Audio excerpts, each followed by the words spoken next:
உண்டாவதாக. என் கண்மலையும் மீட்பருமாகிய கர்த்தாவே, அடியனுடைய வாயின் வார்த்தைகளும் கேட்கிற உம்முடைய பிள்ளைகளுடைய இருதயங்களும் உம்முடைய சமூகத்தில் ஒன்றாயிருப்பதாக.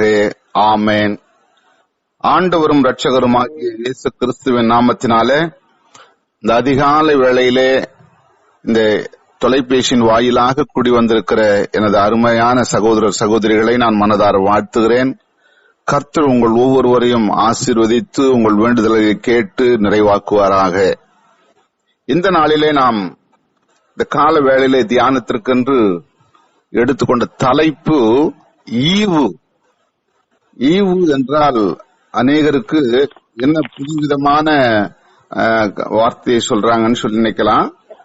ஆண்டவரிடத்திலிருந்து பெற்றுக்கொள்ளுகிற ஒரு அற்புதமான காரியம் அது ஈவு. வேதத்துல நமக்கு அது குறித்து நிறைய வசனங்கள் சொல்லப்பட்டிருக்கிறது. ஆனாலும் சில வசனங்களை நாம் நினைப்பூட்டி தியானித்து நம்ம கடந்து செல்லலாம்.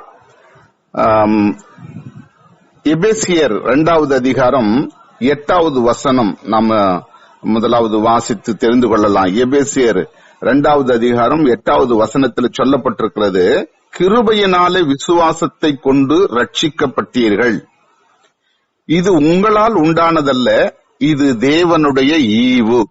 நல்ல கவனிங்க, அங்க 3 விஷயத்த ஒன்றா சொல்லிட்டு நம்மளை அறியாத முடியாதே அந்த வார்த்தை வருகிறது பாருங்க. கிருபையினாலே விசுவாசத்தை கொண்டு ரட்சிக்கப்பட்டீர்கள். இந்த 3 கிருபை, விசுவாசம், ரட்சிப்பு, இந்த 3ஐயும் ஒன்றா இணைத்து சேர்ந்து நம்முடைய வாழ்வில இணைப்பட்டாதான் நம்ம ரட்சிக்கப்படுகிறோம். ரட்சிக்கப்பட்டீங்களான்னு கேட்டா நீங்க கிறிஸ்தவத்தை நான் விசுவாசிக்கிறேன் நம்புறேன் அப்படி சொன்னாலே ரட்சிக்கப்பட்டுட்டோம் அப்படின்னு நினைக்கிறோம். இல்ல, ரட்சிப்பு என்பது ஒரு அற்புதமான நம்முடைய வாழ்வில ஒரு திருப்பு முனை என்று சொல்லலாம்.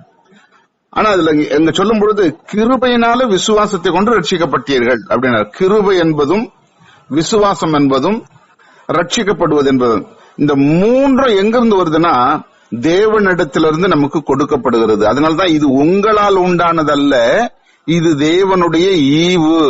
ஈவு என்றால் அதுல உள்ளான அர்த்தம் என்ன சொல்லுதுன்னா, கிடைக்க பெற முடியாததை கிடைத்து பெற்றுக்கொள்வது ஈவு. அது நமக்கு தயவாய் கிடைக்கிறது. இது எனக்கு அதிகாரமா நான் பெற்றுக்கிட்டேன் ஆண்டவர்கிட்ட. ஆண்டவரே, நான் இவ்வளவு நல்லவனா இருக்கிறேன், இவ்வளவு நான் உனக்கு பிரியமா இருக்கிறேன், நான் இதை செஞ்சுட்டேன், உனக்காக இதை சாதிச்சுட்டேன், அதனால எனக்கு கொடுங்க அப்படின்னு சொல்லி ஆண்டவர்கிட்ட நம்ம அதிகாரமா இதை வாங்க முடியாது.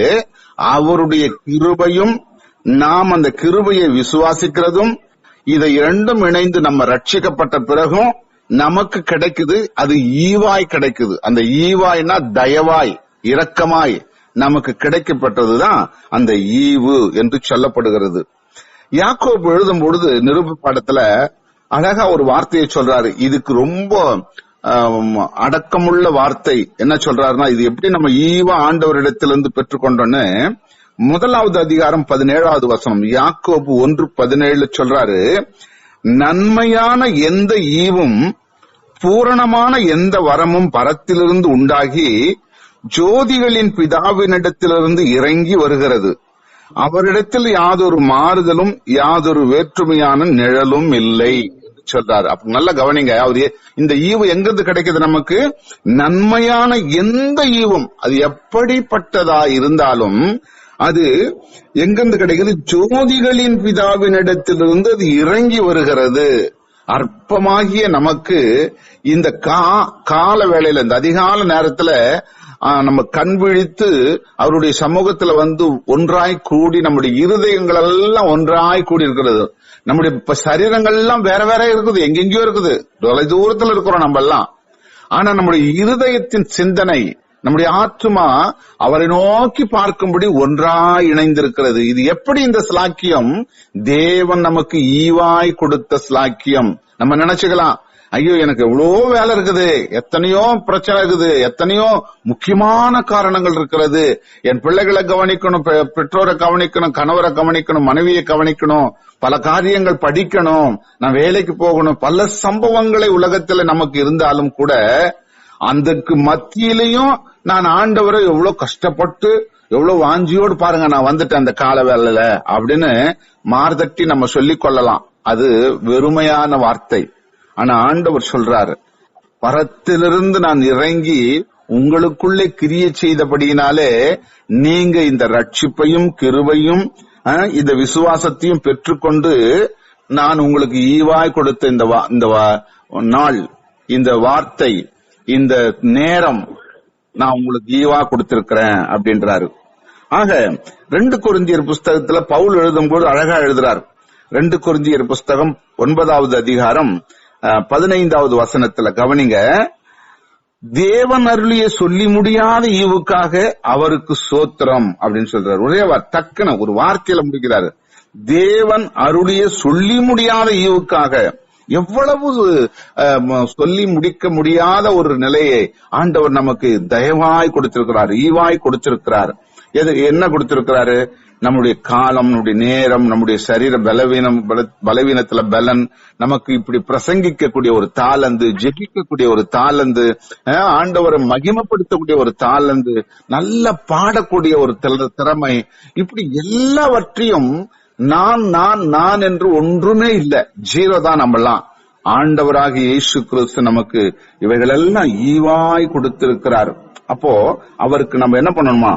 அவருக்கு ஸ்தோத்திரம் சொல்லி துதிபாடணும். அதுதான் பவுல் சொல்றாரு, அவருக்கு ஸ்தோத்திரம். தேவன் அருளிய சொல்லி முடியாத ஈவுக்காக, அதை கணக்கிட முடியாத ஈவுக்காக அவருக்கு நான் ஸ்தோத்திரத்தை ஏறெடுக்கிறேன் அப்படின்னு சொல்லி முடிக்கிறார். எபிரேயர் 6, 4, 5, 6 வசனங்கள் சொல்லுகிறது. எபிரேயர் 6வது அதிகாரம் 4, 5, 6 வசனங்கள்லாம் சொல்லப்படுகிற பொழுது, ஏனெனில் ஒரு தரம் பிரகாசிக்கப்பட்டும் பரம ஈவை ருசி பார்த்தும் பரிசுத்த ஆவியை பெற்றும். அப்ப அந்த பரம ஈவை ஒரு முறை நம்ம அனுபவிச்சிட்டோம்னா, இந்த அதிகால நேரத்துல கூடி வந்து ஒரு மனதாய் நம்ம ஒருவருக்கு ஒரு பாரத்தை சுமந்து ஜெபிக்க ஆரம்பிச்சிட்டோம்னு சொன்னா, ஒரு முறை அவரை ஸ்தோத்திரம் பண்ணி அவர் பரிசுத்த ஆவியினுடைய வல்லமையை நம்ம அனுபவித்து விட்டோம்னா, ஒரு தரம் நம்ம ஜெபித்து நான் என்ன கேட்டனோ அதை பரம ராஜா நமக்கு கொடுத்து அதை பெற்றுக்கொள்ளுகிற ஸ்லாக்கியத்தை நம்ம பெற்றுக்கொண்டனா, இப்படி சொல்லிக்கிட்டே போகலாம்.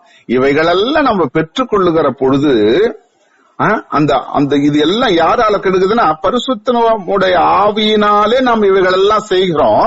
அப்படி செய்கிறபடியினாலே அந்த அவர் கொடுக்கிற அந்த ஈவு நமக்குள்ளே தங்கி இருக்கிறது. பரிசுத்த ஆவி நமக்கிடத்துல இருந்து எடுத்து போடப்பட்டாரானால் நமக்கு அந்த ஈவையும் இழந்து விடுவோம் என்று நம்ம அறிய வேண்டும். ஆக இப்படிப்பட்ட நிலையில தேவனை மறுதலித்து போனவர்களை நாம மறுபடியும் புதுப்பிக்கிறது கூடாத காரியம் என்று அங்கே அழகா எழுதுறாரு. அது மட்டுமல்ல, நல்ல கவனிங்க. 1 பேதுருவின் புஸ்தகத்துல 4வது அதிகாரம் 10ஆம் வசனத்துல பேதுரு எழுதும்போது சொல்றாரு, நீங்கள் தேவனுடைய பற்பல கிருபையுள்ள ஈவுகளை பகிர்ந்து கொடுக்கும் நல்ல உக்கிரானக்காரர் போல ஒருவருக்கொருவர் உதவி செய்யுங்கள். நீங்க கவனிக்கணும், ஒருவருக்கு ஒரு உதவி செய்யணும். என்ன இப்போ எப்படி நாங்க உதவி செய்யறது? எங்க குழுவுல ஒரு 20 பேர் இருக்கிறோம், இல்ல 30 பேர் இருக்கிறோம், இல்ல 10 பேர் இருக்கிறோம். நாங்க ஒருவருக்கு ஒருவர் உதவி செய்கிறது எப்படி? கட்டாயம் செய்யணும்ன்ற மனம் இருக்குமானால் நிச்சயமா செய்யலாம். எப்படி செய்யலாம்? முதலாவது ஒருவருக்கு ஒருவர் ஜபத்துல தாங்கணும். இது உதவி. ஒருவருக்கு ஒருவர் ஒரு அநேக விதமான பிரச்சனைகளை கொண்டு வராங்க. அங்க ஜபம் பண்ணும் பொழுது எனக்காக இதை ஜபம் பண்ணுங்க, எனக்காக இந்த காரியத்துக்காக வேண்டுதல் செய்யுங்கன்னு சொல்லும் பொழுது அதை கருத்தாய் நம்ம கவனித்து இதை தலைமையேற்று நடத்துகிறவங்க மாத்திரம் இல்ல, இதுல கலந்து கொள்கிற ஒவ்வொரு பிள்ளைகளும் அதை நினைவு கூர்ந்து உங்களுடைய தனிப்பட்ட ஜபத்துல, குழுக்களின் ஜபத்துல, உங்களுடைய திருச்சபையில இதை குறித்து ஜெபிக்கணும். அப்போ அவங்களுக்காக நம்ம உதவி செஞ்சிட்டோம் அப்படின்ற ஒரு திருப்தி நமக்கு கிடைக்கும். முடியுமானால் வேறு விதத்திலையும் உதவி, பல கோணங்களில உதவி செய்யலாம். அப்போ இந்த உதவியை அவர் சொல்லும்போது சொல்றாரு, இந்த பேதுரு எழுதும்போது, நீங்கள் தேவனுடைய பற்பல கிருபையுள்ள ஈவுகளை பகிர்ந்து கொடுக்கும் நல்ல உக்கிரானக்காரர் போல் ஒருவருக்கு ஒருவர் உதவி செய்யுங்கள். உங்களுக்கு தேவன் கொடுத்த ஈவு, அதாவது ஜபிக்கிற வாஞ்சை, அல்லது நல்ல ஒரு நாளைக்கு நான் 10 சாப்டர் வாசிக்கிறேன், வேத வாசிக்கிற ஒரு ஈவு, அல்லது உங்களுக்கு நல்ல வசதியை கொடுத்திருக்கலாம், அந்த உலக பிரகாரமான வசதிகள் கொடுத்திருக்கலாம். இன்னொரு சிலருக்கு நல்ல ஞானம், படித்து உலக அறிவும் தேவனிடத்திலிருந்து பெற்றுக்கொள்ள ஞானத்தையும் நல்ல கொடுத்திருக்கலாம். இப்படி ஒவ்வொருவருக்கும் தாளந்துகளை கொடுத்திருப்பார். அந்த தாளந்துல உங்களுடைய பிள்ளைகள், உங்களுடைய நண்பர்களுக்கு, உறவுகளுக்கு, இப்படிப்பட்ட ஜெப குழுவில் இருக்கிறவர்களுக்கு பகிர்ந்து கொடுக்கணும். ஒருவன் ஞானத்துல நல்ல தேர்ந்திருக்கான இன்னொருத்தருக்கு ஆலோசனை கொடுக்கலாம். இன்னொருத்தருக்கு வசதி இருந்தா அவங்களுக்கு உங்களுடைய வசதியில இருந்து ஒரு பகுதி பகிர்ந்து கொடுக்கலாம். இதுதான் உக்கிரானக்காரன் சொல்றாரு. அவரு உக்கிரானக்காரனை போல ஒருவருக்கு ஒருவர் நீங்கள் உதவி செய்யுங்கள் அப்படின்னு சொல்றாரு. நீதிமொழிகள்ல சாலமோன் எழுதுறாரு, நல்லா கவனிச்சு பாருங்க. வீடும் ஆஸ்தியும் பிதாக்கள் வைக்கும் சுதந்திரம், புத்தியுள்ள மனைவியோ கர்த்தர் அருளும் ஈவு. நல்லா கவனிக்கணும். எத்தனை குடும்பங்களில திருமணம் ஆகி 6 மாசத்துல விவாகரத்து நடக்குது தெரியுங்களா?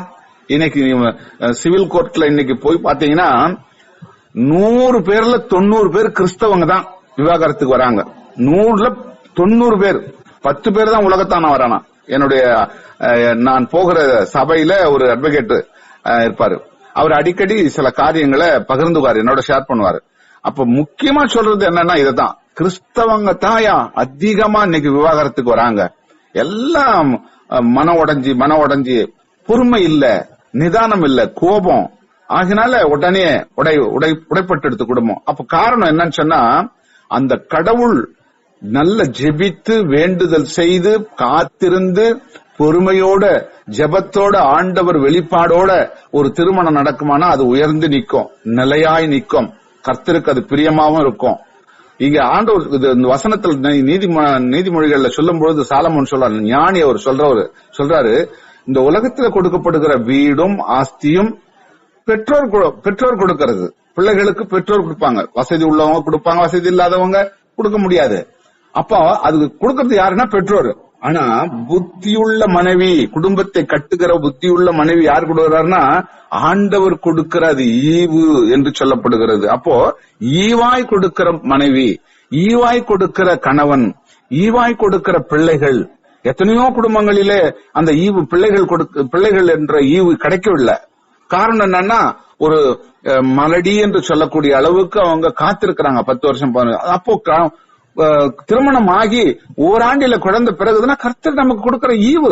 நான் ரொம்ப நல்லவங்க, நான் என்ன பலமுள்ள ஆவி எனக்குள்ள இருக்கிறது, எனக்கு அதுக்கு எந்த விதமான இடையூறு இல்லை அப்படின்னு சொல்லி நம்மளை நாம உயர்த்தி கொள்ள விட ஆண்டவர் எனக்கு ஈவாய் கொடுத்தார் என்று சொல்லி ஆண்டவரை நம்ம மகிமைப்படுத்த வேண்டும். யோவான் சுவிசேஷ புத்தகத்துல 4வது அதிகாரத்துல 10வது வசனத்துல சொல்லப்படுகிறது. யோவான் 4:10 இயேசு அவர்களுக்கு பிரத்யுத்தரமாக, நீ தேவனுடைய ஈவையும் தாகத்துக்கு தாய் என்று உன்னிடத்தில் கேட்கிறவர் இன்னார் என்பதையும் அறிந்திருந்தாயானால் நீயே அவரிடத்தில் கேட்டிருப்பாய், அவர் உனக்கு ஜீவ தண்ணீரை கொடுத்திருப்பார். இது சமாரியா ஸ்திரீக்கு ஆண்டவர் ஒரு சம்பாஷணை, யாக்கோபு என்கிறதான கிணத்துக்கு அடியில உட்கார்ந்து ஒரு சம்பாஷணை நடக்குது.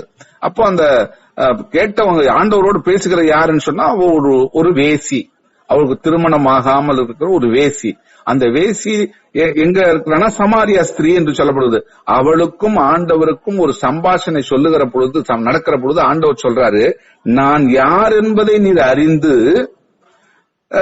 உனக்கு புரிந்திருக்குமானால், இயேசுவுக்கு பிரத்யுத்தரமாக, நீ தேவனுடைய ஈவையும், அதாவது கடவுள் நமக்கு கொடுக்கிற அந்த ஈவையும் தாகத்துக்கு தாய் என்று உன்னிடத்தில் கேட்கிறவர் இன்னார் என்பதையும் அறிந்திருந்தாயானால் அப்படின்றாரு. அப்போ என்னையும் நீ அறியல, உனக்கு கடவுளுடைய ஈவு கிடைக்கும் என்பதையும் நீ புரிஞ்சு கொள்ளல.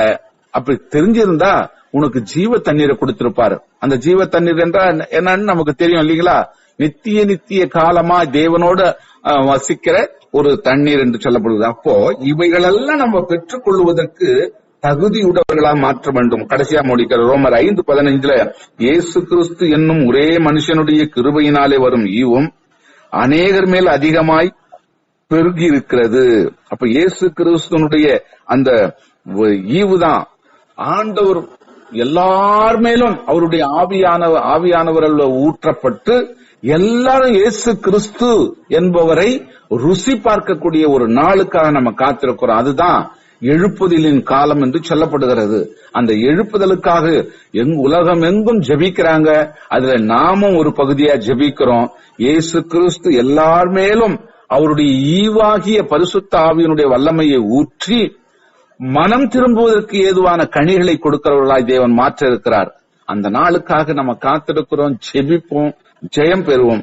இந்த ஈவை பெறாதவர்கள் தேவ சமூகத்துல காத்திருந்து நீங்களும் பெற்றுக்கொள்ளுங்கள்.